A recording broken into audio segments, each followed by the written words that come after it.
გითხართ მგონი ერთ ფორმულას გაუკეთებია და არ შემხვედრია შეიძლება ვინმე გააკეთა წლიდან წლამდე როგორ იცვლებოდნენ აგვისტოს ომთან დაკავშირებით ნარატივი.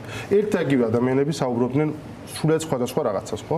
ვინ დაიწყო ეს ომი ამ რაღაც ბანალურ კითხვას, უკვე გაშაბლონებულსაც კი, როგორ პასუხობდნენ სულ სხვადასხვანაირად. ირაკლი კობახიძის ერთი 10-ნაირი პასუხი არსებობს.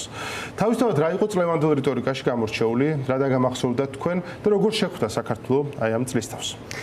ეხ, თუ შევხედავთ დინამიკაში რეალურად მართლა იცვლება მათი დამოკიდებულება საკითხთან დაკავშირებით, მაგრამ რეალურად მივიდივართ იქამდე, რომ ქართული ოცნება იზიარებს რუსულ ნარატივს, ანუ იზიარებს ნარატივს, რომ თითქოს საქართველოს არის დაბნაშავი იმაში, რაც მოხდა 2008 წლის აგვისტოში, თითქოს საქართველოს მიუძღვის ბრალი იმაში, რომ რეალურად რუსეთი შემოიჭრა ქვეყანაში და მოხდა ჩვენი ორი ძირძველი ნაწილის, აფხაზეთის ხინოლის რეგიონის ოკუპაცია და თითქოს ჩვენ უნდა მოვიხადოთ ბოდიში, ანუ რეალურად მათ განავითარეს ეს ნარატივი 14 წლის მანძილზე ძალიან თანმიმდევრულად და ბოლოს მივედით იქამდე, რაც ჩვენ მოვისმინეთ გასული 2 წლის მანძილზე, რომ საქართველოს ბოდიში უნდა მოიხადოთ, საქართველოს არის დამნაშავე და რეალურად თურმე საქართველოს მიუძღვის, ანუ საქართველოს აქვს რაღაც კუთხით, ამ ყოველ მიუძღვის რაღაც კუთხით თამაში ბრალი. ანუ ჩვენ თუ შევხედავთ, რას ემსახურება ეს გზავნილები ერთად შედეგამდე მივდივართ. ეს არის მხოლოდ რუსეთის ინტერესების დაცვა მათ მიერ. ანუ რეალურად ქართული ოცნების გაიმეოროს სწორედ ის გზავნილები, რომელიც რუსეთს ჰქონდა თავიდანვე ამ კონფლიქტის დაწყების დასაწყისიდანვე, რომ რეალურად საქართველოს დამნაშავე, მაშინ რუსეთი შემოჭრა ჩვენ ქვეყანაში, მოხდა ჩვენი ტერიტორიის ოკუპაცია და ასე ვთქვათ, ჩვენთან დაიღუპა, ჩვენთან დახოცა ჩვენი მოქალაქეები, ხო?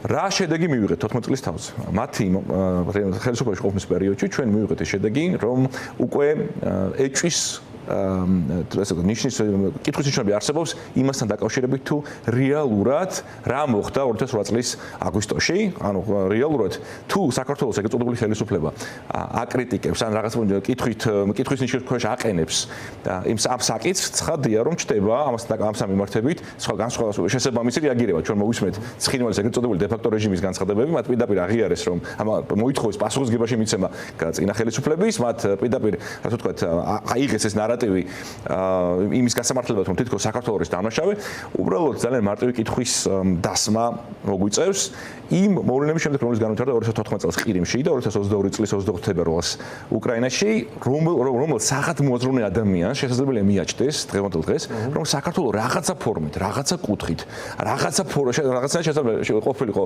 დამნაშავე საომარ მოქმედებების დაწყებაში. როგორ შეიძლება საქართველოს ბრალეობა იყოს 2008 წლის აგვისტოს მოვლენებზე იმ მოვლენების განვითარების შემდეგ, რასაც ადგილი ჰქონდა უკრაინაში 2014-2022 წელს. ანუ ნებისმიერი საღადმოაზროვნე ადამიანის განმოსახედიდან სრულიად ცხადია თუ რასთან გვაქვს საქმე, ეს არის კარგად დაგეგმილი, რუსეთის მიერ კარგად მომზადებული, თავად პუტინის მიერ აღიარებული, რომ ეს გეგმა მას ჰქონდა 2 წლით ადრე დაწყებული, 6 წლიდან დაწყებული და განხორციელებული ოპერაცია, სამხედრო ოპერაცია საქართველოს წინააღმდეგ, რამაც დააყენა შედეგი, რომ რუსეთი ჩამოყალიბდა იმ სახით, რასაც ჩვენ მას ხედავთ დღეს, ვიცნობთ დღეს. ამიტომ რასაკურველია ეს ღრმად ირონიული ახლა პუტინის განცხადება ვნახე ამას წინათ, ამბობდა რომ ჩვენ არ დაგვიწყია უკრაინაში ომიო. ანუ ზუსტად იგივე სიმაღლეც საქართველოსთან დაკავშირებით, ოღონდ ეს ხომ ახლა იყო და კიდევ უფრო ცხადი იყო ბევრი რაღაცით, ხო? ერთი თვე მთელი მსოფლიო იძახდა რომ რუსეთი აპირებს ომის დაწყებას. და პუტინი გამოდიოდა და ამბობდა, არა მე არ ვაპირებ ომის დაწყებას და მე ნახევარსაათიანი მიმართვა ჩაწერა იმაზე, როგორ იწყებდა ომს. არსებობენ ადამიანები პუტინის გარდაც, აი ჩვენ ქვეყანაში, რომლებიც გეტყვი რომ აი თითქოს ვიღაცა მაინც უკრაინამაც რაღაც მონაწილეობა მიიღო ამ ომის დაწყებაში. ეს იდიოტიზმი ეთქობა რაღაც სახის არჩევანია, რომელსაც ნებისმიერ სიტუაციაში აირჩევ, რაც არ უნდა ცხადი იყოს გარემოებები. დიახ, ეს მისი განცხადება ომის შეჭრამდე, ანუ საათნახევრიანი ისტორიული ექსკურსი უკრაინა-რუსეთის ურთიერთობებში და როგორ არასებოდა უკრაინა. ხო, რაღაც სრული ნონსენსი, რაც მან წარადგინა, ანუ ფაქტობრივად ამის გარეშე მოხდა საქართველოში შემოჭრა. ანუ ამ მსგავსი სახის ისტორიული წიაღსულების გარეშე მან მოახდინა საქართველოს ტერიტორიების ოკუპაცია, შემდეგ მათი აღიარება, იგივე სცენარი გაიმეორა შემდეგ უკრაინაში, მაგრამ რეალურად საქართველოს იყო პირველი საგარეო პოლიტიკური სამიზნე რუსეთისა, თანამედროვე რუსეთისა, ხო, საბჭოთა კავშირის დაშლის შემდეგ რუსეთმა პირველ სამიზნედ ამოიჩინა სწორედ საქართველოს წინააღმდეგ განახორციელა სამხედრო აგრესია და მე არ ვიცი სადმე თუ არსებობს, ანუ ქართული ოცნების მხარდამჭერთა გარდა თუ ვინმე კიდევ ეჭვს აყენებს იმ ნარატივს, რომ რეალურად საქართველოს იყო მსხვერპლი 2008 წელს და საქართველოს თავს იცავდა 2008 წლის აგვისტოში. რუსეთმა კარგად დაგეგმა, მოამზადა და განახორციელა საქართველოს წინააღმდეგ სამხედრო აგრესია, მან დატესტა დასავლეთის ერთიანობა, მან დატესტა საკუთარი შესაძლებლობები და ამისათვის მან გამოიყენა ჩვენი, ასე ვთქვათ, ჩვენი ტერიტორია, მოახდინა ჩვენი საბოლოოდ მოახდინა ჩვენი ტერიტორიების ოკუპაცია და ასე ვთქვათ, მათი ეგრეთ წოდებული სამართლებრივი აღიარება, მათ რუსეთს გადმოსახედიდან, ასე ყოველია ამას არანაირი რეალური საერთო სამართლებრივი საფუძველი არ გააჩნია, მაგრამ შექმნა ეგეთი პრეცედენტი, რომ ასე ვთქვათ, აღიარა ოკუპირებული ტერიტორიები.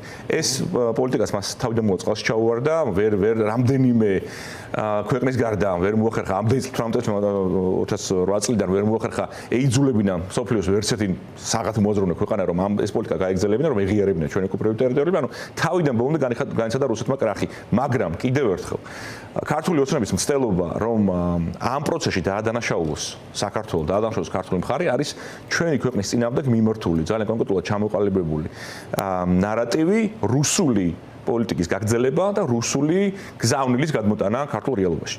არის ერთი მიმართულება. როცა ლაპარაკობენ აი ამ ომთან დაკავშირებით, მაინც გეთართ რომ ღია გზავნილებშიც ამბობენ ხოლმე ამას, მაგრამ ძირითადად ნარატივი რა არის? ამბობენ რომ აი ამ გზით, რომ ჩვენ აი აღიარებთ ჩვენს დანაშაულს, ხო, ვიტყვით რომ ჩვენ დავაშავეთ, სააკაშვილმა დააშავა რაღაც.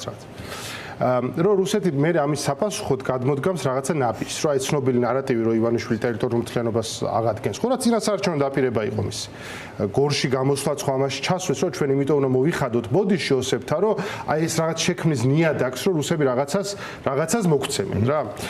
თავისთავად კარგახანი გავიდა უკვე წელიწადზე მეტი გავიდა აი ამ მთელი რიტორიკის დაწყებიდან და რუსების რიტორიკა არ შეცვლილა. ყოველჯერ ზამები რომ თქვენ დაივიწყეთ საერთოდ მაგ საკითხზე ლაპარაკი. მაგრამ ამის რწმენა თავისთავად რომ აი ახლა ამ გზით ჩვენ მოვახერხებთ რუსების დაძურას რაღაცნაირად. რუსები შემოგთავაზებენ რაღაც კონცეფციას მშვიდობიანი კავკასია 2050, სადაც რაღაცა საქართველოს ტერიტორიული მთლიანობის რაღაც კონტურები გამოჩნდება. რას ხედავთ? აი ამიტომ ამას ავრცელებენ საკუთარ ამორჩეულში, ამას ეუბნებიან, რომ აი ჩვენ ამისთვის ვაკეთებთ ამას. რას ეთყოდით ამ მათ ამორჩეულს? ეს არის უდიდესი ტყუილი, თავის მოტყუება, იმის დაჯერება, რომ რეალურად რაღაც ესეთი მსგავსი ნაბიჯების გადადგმის შედეგად რუსეთი რაღაც შემოქმედა ნაბიჯს გადმოდგავს და რაღაცა ფორმით უზრუნველყოფს საქართველოს ტერიტორიული მთლიანობის, ასე ვთქვათ, აღიარებას ან დაცვას. ეს არის თავიდან ბოლომდე ტყუილი, არ ფუძნება არანაირ საფუძველი ამას არ გააჩნია, ვინაიდან რუსეთი ამას იყენებს მხოლოდ იმ ნარატივის გასაძლიერებლად, რომ საქართველოს ამ შემთხვევაში უნდა მოაწეროს ხელი ეგრეთ წოდებულ შეთანხმების თავდასხმობის შესახებ ოკუპირებულ ტერიტორიებთან. ხო, ანუ რეალურად მათ უნდათ რომ საქართველოს რაღაცა ფორმით ცნოს აფხაზეთის ცხინვალის რეგიონის სამართლებრივი, ასე ვთქვათ, სტატუსი რუსეთის გადმოსახედიდან. მათ ისინი ამას მოყოლებენ იმას, რომ შესაბამისად აუცილებელი იქნება მაშინ თავდაუსხლობის შესახებ ხელშეკრულების ხელმოწერა. ანუ რეალურად რუსეთი ამ ყველაფერს გამოიყენებს მხოლოდ იმის, თუ თქვენ რეალურად გნებავთ რაღაცა შემოქმედა ნაბიჯი, მაშინ მოდით მოაწერეთ ხელი თავდაუსხლობის შესახებ. საბერთლებით ამისთვის ემზადებიან. ოცნების წარმომადგენლები და უნდათ გასაღებე, რომ აი ამით ამოიწურება ომის საფრთხე და ამით რაღაცა ნაბიჯი გადაიდგმება რაღაც ტიპის გრძელვადიანი მშვიდობისაკენ. თავისთავად რა საფრთხები ამაში? აი რას ნიშნავს ვიღაც იტყვის რომ რა ვიცი ხო არ ვაპირებთ ისედაც ჩვენ გაცხადებული გვაქვს ხო საქართველოს წინა ხელისუფლებასაც და ამათაც რომ ჩვენ ვაპირებთ მხოლოდ მშვიდობიანი გზით ტერიტორიული ცნობების აღდგენას. რა პრობლემაა მაშინ რაღაცა სხვა ფორმატში ვთქვათ ეს? რას უპასუხებთ ამას? რა მნიშვნელობის არის ფორმატი ამ შემთხვევაში? ეს არის უმნიშვნელოვანესი საკითხი, იმიტომ რომ ხელშეკრულების დადება ხდება საერთაშორისო სუბიექტებს შორის. აფხაზეთი და ცხინვალის რეგიონი არ წარმოადგენენ საერთაშორისო სამართლებრივ სუბიექტებს და მათთან საქართველოს როგორც საერთაშორისო სამართლებრივ სუბიექტი ვერანაირ ხელშეკრულებას, ვერანაირ ვალდებულებას მსგავს ვალდებულებას ვერ აიღებს.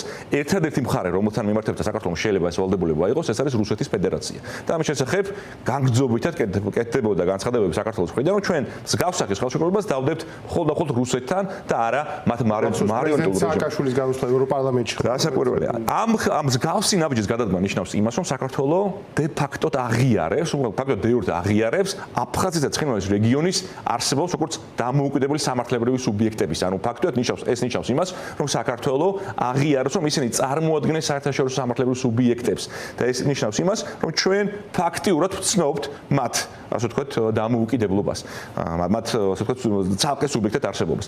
ეს არის ძალიან კარგად, ასე ვთქვათ, გამიზნული ჩანაფიქრი რუსეთისა. ისინი ამას დიდი ხანია ცდილობენ, რომ ამაში დაიყოლიონ ქართული მხარე, რაღაცა ფორმით მოხდეს ვითომ თავდაუსხლობის შესახებ ხელშეკრულების აუცილებლობით მოხდეს მსგავსი ნაბიჯის გადადგმა, რის შემდეგაც რუსეთი პირდაპირ იტყვის, დაუფარულებს, რომ საქართველოს მოკვეცნო აღიარა აფხაზეთის სამხრეთ ოსეთი როგორც დამოუკიდებელი სუბიექტები, დამოუკიდებელი ერთობლივები და ამით პრობლემა მათი გადმოცემა დასრულებული იქნება.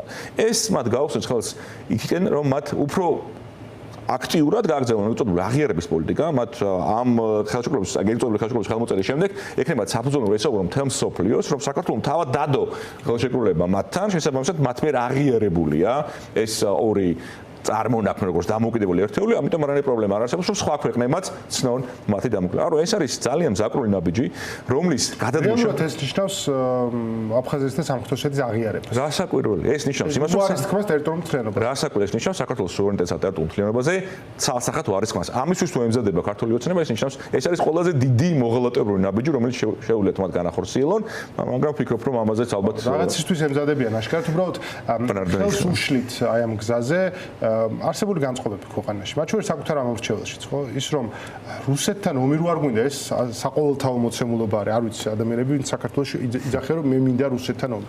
მაგრამ ასევე არ ვიცი, ბევრი ადამიანი ისეთი, რომელიც ამბობს, რომ რუსები კარგები არიან ქართველებისთვის, რომ რუსეთი კარგი პარტნიორია, კარგი მეგობარია, კარგი მეგობრობა გაუწევია საქართველოსთვის. ეს ორი აზრი ძალიან სავსებით ნორმალურია, რომ ერთად თანაარსებობს ამ ქვეყანაში. და სწორედ აი ამ ნარატივს შემოვიდნენ ახლა, რომ აი რუსოფობია დაარქვეს, ზოგადად აბსოლუტურად ლეგიტიმურ ხედვას, როცა ადამიანებს არ უნდათ რუსები თავზე ეცხდნენ. და ეს ადვილად შესამჩნევია გარდა სტატისტიკური მონაცემებისა, წმინდა ეკონომიკური თვალსაზრისით, არამედ ხუჩაში რო გახვიდე, შეამჩნევა ამ ამბავს.